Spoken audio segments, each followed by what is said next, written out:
भारत की राजनीति में एक पार्टी का नाम सबसे ऊपर चमकता है, भारतीय जनता पार्टी यानी बीजेपी। एक समय था जब इस पार्टी के पास सिर्फ 2 सीटें थी, लेकिन आज बीजेपी भारत की सबसे बड़ी और सबसे शक्तिशाली राजनीतिक पार्टी बन चुकी है। आखिर इस पार्टी ने ऐसा क्या किया जो इसे भारत की राजनीति का सबसे बड़ा नाम बना दिया? इसकी सफलता के पीछे कौन से रणनीतिक फैसले, ऐतिहासिक घटनाएं और जबरदस्त जन समर्थन है? आज हम बीजेपी के शून्य से शिखर तक की पूरी कहानी समझेंगे।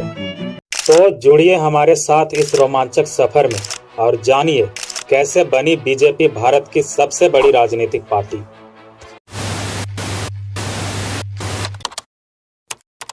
क्या आप यकीन करेंगे कि जो पार्टी आज भारत की सबसे बड़ी राजनीतिक शक्ति है, वो कभी मात्र 2 सीटों तक सीमित थी?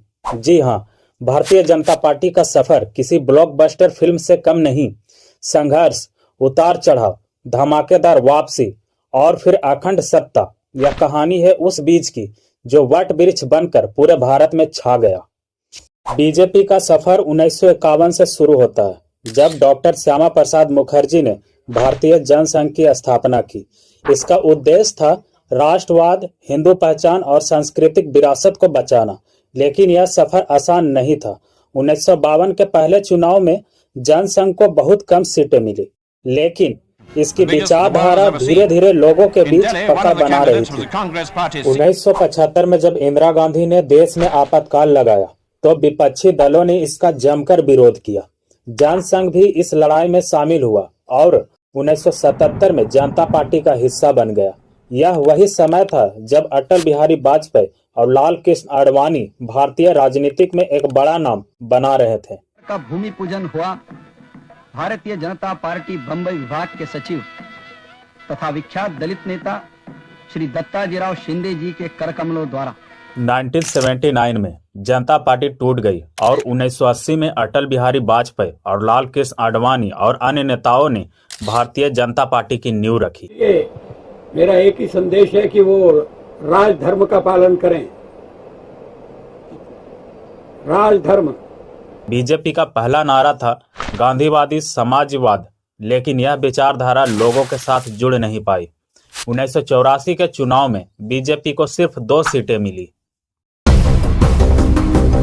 जी हाँ, सिर्फ 2 सीट। लेकिन इसके बाद जो हुआ, उसने भारत की राजनीति को पूरी तरह से बदल कर रख दिया।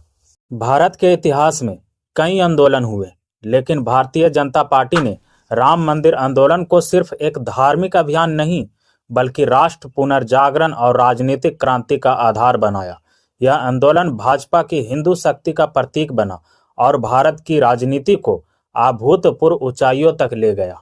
राम जन्मभूमि विवाद सदियों पुराना मुद्दा था, जो भारत की सांस्कृतिक अस्मिता से जुड़ा था। 1528 में बाबर के सेनापति मीर बाकी ने अयोध्या में राम जन्मभूमि पर जबरन मस्जिद बना दी, जिससे हिंदू समाज आक्रोशित था। 1853 से ही इस मुद्दे पर संघर्ष चल रहा था, लेकिन बीजेपी ने इसे राष्ट्रीय स्तर पर हिंदू अस्मिता का प्रतीक बना दिया। 1980 के दशक में भाजपा ने इस मुद्दे को अपने चुनावी एजेंडे का केंद्रीय हिस्सा बनाया। 1989 के पालमपुर अधिवेशन में बीजेपी ने साफ ऐलान किया कि राम मंदिर का निर्माण ही राष्ट्र उत्थान का मार्ग है।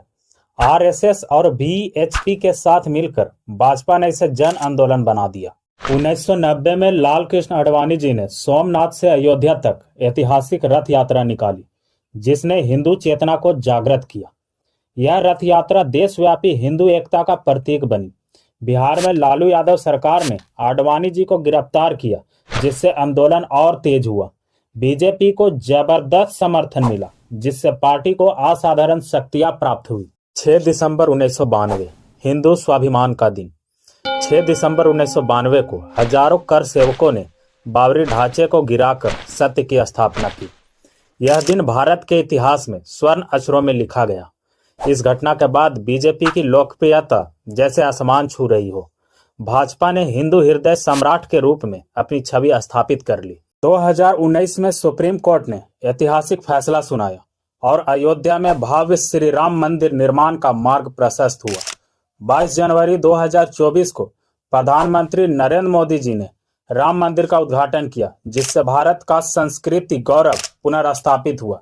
यह बीजेपी की राष्ट्रवाद, हिंदुत्व और संस्कृति के प्रति प्रतिबद्धता का प्रमाण है। राम मंदिर आंदोलन बीजेपी के संघर्ष, साहस और हिंदू राष्ट्रवाद का प्रतीक है। इस आंदोलन ने भाजपा को अजय राजनीतिक शक्ति बना दिया और भारत की राजनीति को नया युग प्रदान किया।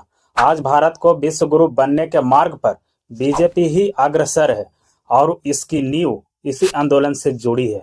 1991 में पार्टी की सीटें 120 प्लस तक पहुंच गई और 1996 में बीजेपी सबसे बड़ी पार्टी बन गई। He has been toppled after almost half a century in power, but for the BJP, the victory celebrations may be short-lived. दोस्तों, जब बात भारतीय राजनीतिक की होती है तो एक नाम हर किसी की जुबान पर आता है, अटल बिहारी वाजपेयी। वो नेता जो कवि भी थे, वक्ता भी थे और सबसे जरूरी जनता के दिलों के राजा भी थे। लेकिन कहानी सिर्फ इतनी नहीं है, क्योंकि बीजेपी की पहली केंद्र सरकार की यह दास्तान कुछ मसालेदार, रोमांचक और मजेदार भी है। तो कहानी शुरू होती है 1996 में, जब बीजेपी पहली बार सरकार बनाने के करीब पहुंची। बहुमत नहीं था, लेकिन अटल जी हैं तो मुमकिन है सोचकर सरकार बना ली। संसद में बहुमत टेस्ट हुआ और सिर्फ 13 दिन बाद वाजपेयी जी ने खुद इस्तीफा दे दिया और जाते जाते बोल गए, सरकार बना सकते हैं लेकिन खरीद नहीं सकते। फिर आया साल 1998 और बीजेपी ने अपनी नई टीम, नए जोश और पुराने विश्वास के साथ सरकार बना ली। एनडीए का जन्म हुआ और अटल जी फिर पीएम बने। इस बार कसम खा ली थी कि कम से कम 13 महीने तो टिकेंगे ही, और हुआ भी वही। लेकिन कहानी में ट्विस्ट आना बाकी था। अब सोचिए, सरकार चल रही थी, काम बढ़िया हो रहा था, लेकिन एक छोटी पार्टी AIADMK ने सपोर्ट वापस ले लिया। बहुमत टेस्ट हुआ और सरकार सिर्फ एक वोट से गिर गई। जी हाँ, सिर्फ एक वोट से। वाजपेयी जी भी सोच रहे होंगे, भगवान ये कौन सा खेला हो रहा है, लेकिन जनता ने ठान लिया था कि अब मजा बीजेपी को ही लाने में है। 1999 में जनता ने कहा, अब की बार अटल सरकार, और इस बार बीजेपी फुल मेजोरिटी के साथ आई। भारत में पहली बार बीजेपी के नेतृत्व वाली सरकार ने पूरे 5 साल पूरे किए। वाजपेयी जी का इंडिया शाइनिंग नारा आया, जिससे देश की आर्थिक नीतियां और मजबूत हुई। पोखरण परमाणु परीक्षण कर डाला, दुनिया को दिखा दिया कि भारत कोई बच्चा नहीं है। कारगिल युद्ध हुआ और भारत ने दिखा दिया कि हम दोस्ती भी कर सकते हैं और दुश्मनों को सबक सिखा भी सकते हैं। लेकिन 2004 के चुनाव में बीजेपी को हार मिली और कांग्रेस वापस सत्ता में आ गई। इस हार के बाद पार्टी को एक नए नेता की जरूरत थी और तभी भारतीय राजनीति में नरेंद्र मोदी का उदय हुआ। 2014 जब मोदी लहर ने सब कुछ बदल दिया। 2014 का चुनाव कोई आम चुनाव नहीं था, ये एक सुनामी थी। जनता के मन में एक ही नाम गूंज रहा था, नरेंद्र मोदी। कांग्रेस का स्कोर ऐसा गिरा कि देखने लायक था। बीजेपी ने 282 सीटों के साथ सपनों की सरकार बनाई और मोदी जी ने इतिहास रच दिया। अच्छे दिन आने वाले हैं, ये नारा हर किसी की जुबान पर था और मोदी जी ने इसे सच कर दिखाने की ठान ली। 2019 अब की बार 300 पार। अगर 2014 को सुनामी कहते हैं तो 2019 महासुनामी था। बीजेपी ने 303 सीटें जीती। मोदी जी ने कहा, सबका साथ सबका विकास, और जनता ने उन्हें पहले से भी बड़ा जनमत दे दिया। धारा 370 हटा दी गई, राम मंदिर का रास्ता साफ हो गया और भारत की गूंज पूरे विश्व में सुनाई देने लगी। 2024 बीजेपी की तीसरी ऐतिहासिक जीत। 2024 में नरेंद्र मोदी जी के नेतृत्व में बीजेपी ने लगातार तीसरी बार सरकार बनाई और नया रिकॉर्ड स्थापित किया। विकसित भारत 2047 का विजन अब और तेजी से आगे बढ़ रहा है। महिला सशक्तिकरण, इंफ्रास्ट्रक्चर बूम और आर्थिक सुधारों ने देश को नई ऊंचाइयों पर पहुंचाया। G20 समिट की मेजबानी से लेकर चंद्रयान 3 की सफलता तक भारत अब वैश्विक शक्ति के रूप में उभर चुका है। मोदी सरकार की सुनहरी उपलब्धियां। मेक इन इंडिया अब दुनिया को मेड इन चाइना नहीं बल्कि मेड इन इंडिया दिख रहा है। आत्मनिर्भर भारत, स्वदेशी पर जोर, लोकल बिजनेस का बूम और भारतीयों का आत्मविश्वास 7वें आसमान पर है। डिजिटल इंडिया, अब किसी को लंबी लाइनें में खड़े होने की जरूरत नहीं, सारा काम बस एक क्लिक में। उज्ज्वल योजना, करोड़ों गरीब महिलाओं के घर में गैस सिलेंडर पहुंच गया, अब कोई धुएं में नहीं जी रहा। आर्टिकल 370 की विदाई, जम्मू कश्मीर को भारत से पूरी तरह जोड़कर इतिहास रच दिया। राम मंदिर का निर्माण, सैकड़ों साल का इंतजार खत्म, अयोध्या में श्री राम मंदिर का सपना पूरा हुआ। सेमीकंडक्टर मैन्युफैक्चरिंग में आत्मनिर्भरता, भारत अब तकनीकी क्षेत्र में नई क्रांति ला रहा है।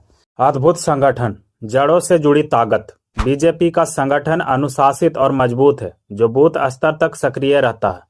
आरएसएस और सहयोगी संगठनों की ताकत इसे दूसरी पार्टियों से अलग बनाती है।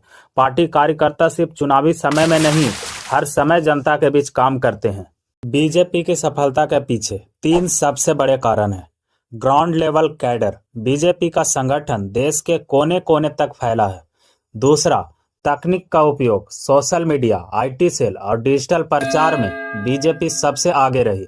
तीसरा, मजबूत नेतृत्व, मोदी, अमित शाह और पूरी बीजेपी टीम जनता से जुड़े मुद्दे को उठाने में सफल रही। बीजेपी की अपार सफलता, बीजेपी की लोकप्रियता का राज सिर्फ हिंदुत्व की राजनीतिक नहीं है, बल्कि पार्टी ने मोदी सरकार के कार्यकाल में बड़ी बड़ी योजनाएं लागू की है, जैसे गरीबों के लिए पीएम आवास योजना, युवाओं के लिए startup India, make in India, विकास के लिए बुलेट ट्रेन, हाईवे नेटवर्क, अंतर्राष्ट्रीय स्तर पर भारत की मजबूत छवि।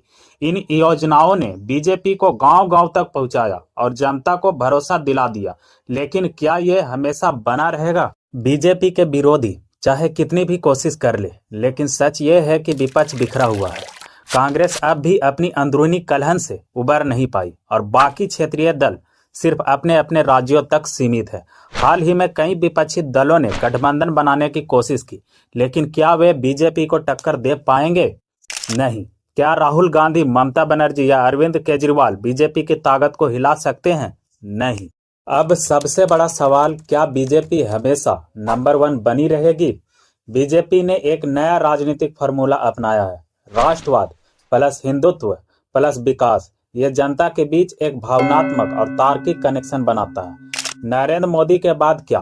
बीजेपी को आगे बढ़ने के लिए जरूरी होगा कि मोदी के बाद भी पार्टी उतनी ही मजबूत रहे। युवा मतदाता, बीजेपी को नए वोटर्स का सपोर्ट चाहिए, खासकर जो पहली बार वोट डालने गए हैं।